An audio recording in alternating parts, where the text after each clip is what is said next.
Gas connection से वंचित परिवारों को राहत। झारखंड में पीएम उज्ज्वला योजना के तहत 1 लाख नए एलपीजी कनेक्शन वितरित किए गए हैं।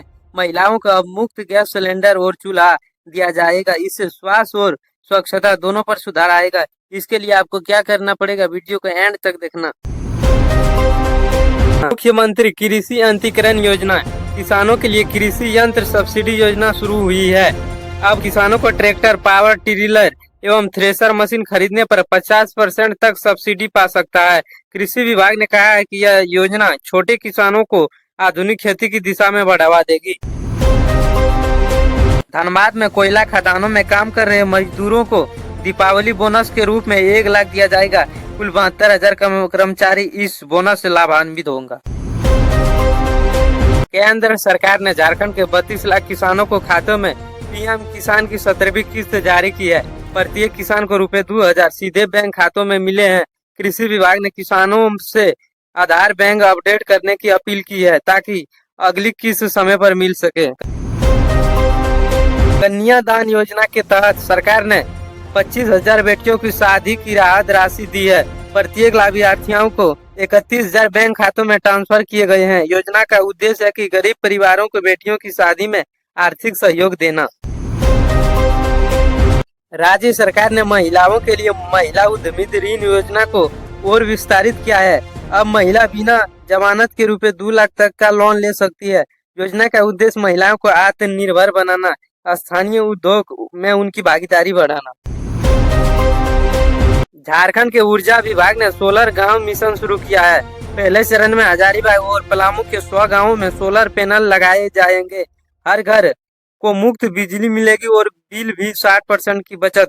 इसके उद्देश्य ग्रामीण क्षेत्रों में स्वच्छ ऊर्जा बढ़ावा होना। झारखंड सरकार ने वृद्धजन, विधवा और दिव्यांग पेंशन योजना के लिए 5 लाख नए लाभार्थियों को जोड़ा।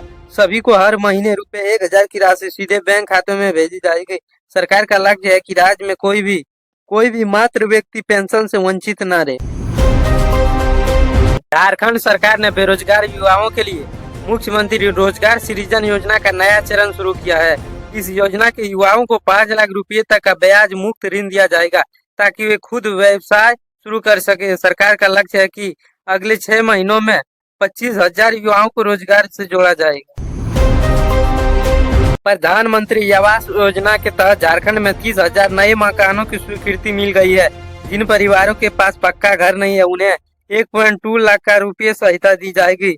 लाभार्थियों की सूची ऑनलाइन जारी की जाएगी। सरकार ने कहा कि 2026 तक हर घर के पास पक्का घर हो। इसका लक्ष्य कैसे पूरा करें, अगर आपको जानकारी पूरी लेनी है तो वीडियो को अंत तक देखें। वृद्धजन पेंशन योजना के तहत 5 लाख नए लाभार्थियों को शामिल किया गया है। सरकार ने कहा कि भुगतान सीधे लाभार्थियों को खाते में डीबीटी के माध्यम से होगा। अगर आपके परिवार के कोई भी सदस्य इससे नहीं जुड़ा है तो जल्द से ऑनलाइन के माध्यम से जुड़ जाइए ताकि सरकार से 1,000 रुपये पैसों से वंचित न रहे। झारखंड पुलिस ने साइबर अपराध पर नियंत्रण के लिए नया साइबर कंट्रोल डैशबोर्ड शुरू किया है। यह सिस्टम सभी जिलों की शिकायतों को एक ही प्लेटफॉर्म पर ट्रैक करेगा। ग्रामीण बैंक शाखाओं में अब डिजिटल भुगतान केंद्र शुरू किए जा रहे हैं। इसमें ग्रामीण उपभोक्ताओं को यूपीआई और आधार आधारित लेन देन सुविधा मिलेगी। नमीन गंगे योजना के तहत साहिबगंज जिले में गंगा घाटों की सफाई और सीवेज प्रबंधन कार्य शुरू हुआ है। इसका उद्देश्य प्रदूषण कम करना और धार्मिक पर्यटन को बढ़ावा देना। अगर आपने इस वीडियो को यहाँ तक देख लिया तो तब तो ठीक है, क्योंकि अब इसका महत्वपूर्ण जानकारी वीडियो का अब मिलने वाला है।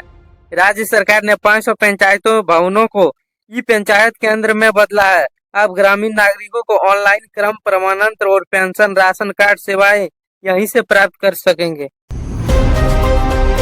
रांची लोहरदगा मार्ग को 4 लेन बदलने का काम शुरू हुआ है। यह परियोजना 650 करोड़ रुपए की ओर 2026 तक पूरा होने की उम्मीद है। आवागमन तेज होगी और इससे व्यापार में वृद्धि होगी। मौसम विभाग ने झारखंड के 6 जिलों में भारी बारिश ऑरेंज अलर्ट जारी किया है।